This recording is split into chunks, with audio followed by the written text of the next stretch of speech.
It's all covered in today's China Truths. Hong Kong sedang terkejut. Hampir setengah juta orang telah meninggalkan Hong Kong. Namun, gempa sesungguhnya terjadi saat keluarga Lee Ka-shing, dinasti bisnis paling berpengaruh di kota itu, tiba-tiba bergegas melikuidasi aset-asetnya.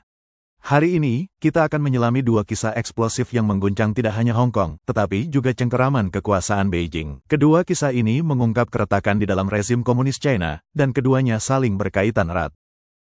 Gelombang kejut pertama, miliarder legendaris Asia, Lee Ka-shing, telah menjual rumahnya yang paling berharga, sebuah rumah ikonik di 79 Deepwater Bay Road. Ini bukan sembarang rumah.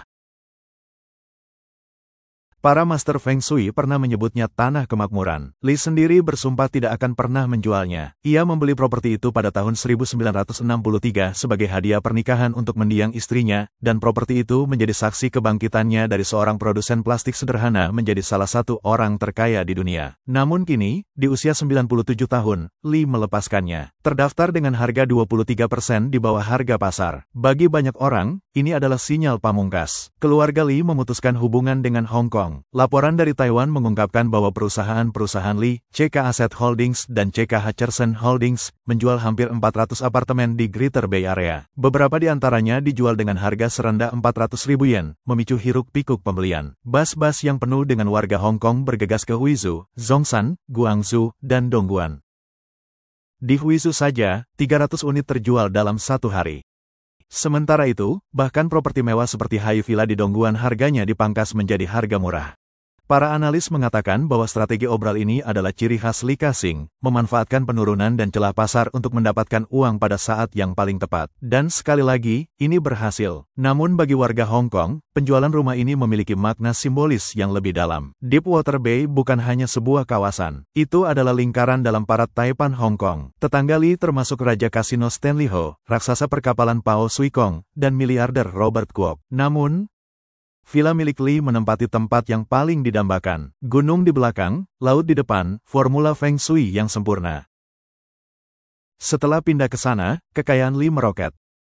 Sekarang, saat rumah kemakmuran ini dipasarkan, banyak yang bertanya, apakah Lee Ka-shing mengirimkan pesan?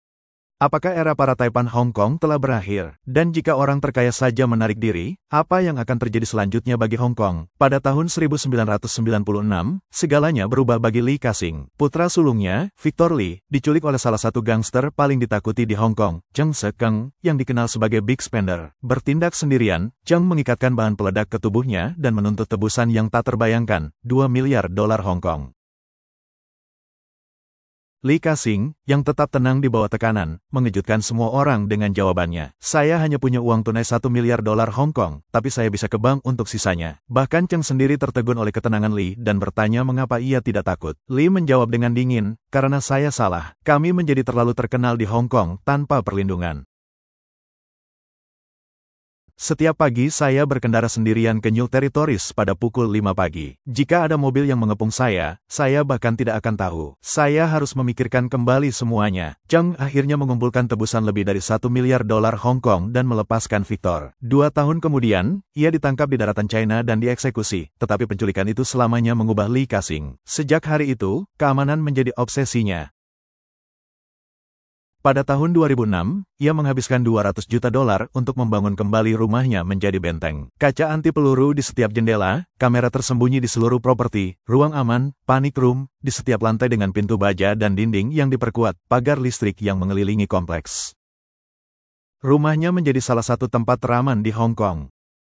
Satu peristiwa itu membuka mata Lee. Bahkan di kota yang pernah dianggap sebagai salah satu yang teraman di dunia, seorang pria dengan kekayaan dan kekuasaan seperti dirinya masih bisa menjadi target. Analis kemudian mengungkapkan bahwa Cheng bukan dari triad tradisional Hong Kong seperti Sun Yeon atau 14K. Ia terkait dengan Big Circle Gang yang terkenal, mantan pengawal merah, Red Guard, dari daratan China yang melarikan diri ke selatan setelah Mao membubarkan mereka pada tahun 1967.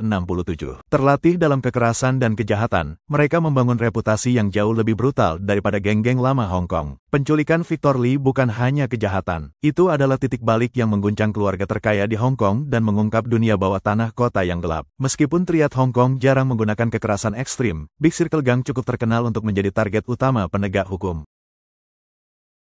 Berjuang untuk berintegrasi ke dalam masyarakat, para anggotanya akhirnya berada di bawah pengaruh Partai Komunis China, PKC. Cheng Shekeng, yang bekerja dengan geng tersebut, berhasil lolos dari penangkapan berkali-kali berkat koneksinya di daratan.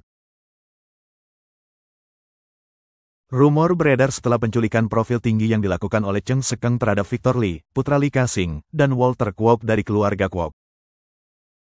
Satu hal yang jelas, Cheng tahu persis di mana batas-batas yang tidak boleh disentuh. Li Ka-shing memahami hubungan yang tidak jelas ini dan menyadari bahwa setelah tahun 1997, sistem hukum Hong Kong tidak akan pernah sama lagi. Pada tahun 2011, Li mulai diam-diam memindahkan asetnya ke luar negeri. Pada tahun 2013, ia mempercepat penjualan properti-properti utamanya di Hong Kong dan daratan China, memicu reaksi keras dari Beijing.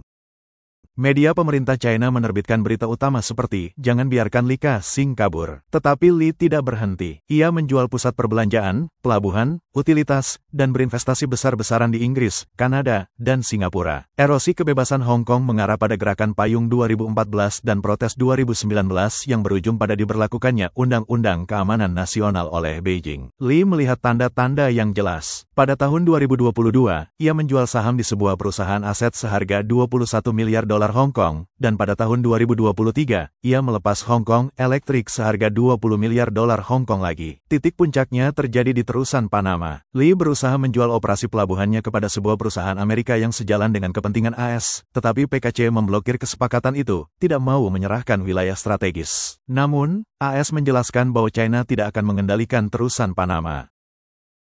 Bentrokan itu menandai keretakan terakhir antara Li Ka-shing dan PKC. Bahkan pada usia 97 tahun, Li tetap tajam dan mengendalikan kerajaannya. Rumor tentang penjualan rumahnya di 79 Deepwater Bay Road dibantah oleh putranya, Victor Li, tetapi para analis mencatat bahwa itu mungkin bagian dari strategi yang lebih besar. Bagi Li, uang bukan lagi masalahnya. Pesan yang ingin ia sampaikan adalah ia memutuskan hubungan dengan Hong Kong dan PKC. Li Ka-shing pernah menjadi investor besar pertama yang bertaruh pada China pada tahun 1980-an, menginspirasi modal global untuk mengikutinya. Sekarang, ia adalah yang pertama menarik diri dan yang lain kemungkinan akan mengikuti jejaknya. Dalam 3 tahun terakhir saja, hampir setengah juta orang telah meninggalkan Hong Kong. Kelas menengah dan atas kota itu mengemasi tas mereka menuju Inggris, Kanada, Australia, dan Taiwan, mencari kebebasan, keamanan, dan pelarian dari kendali PKC.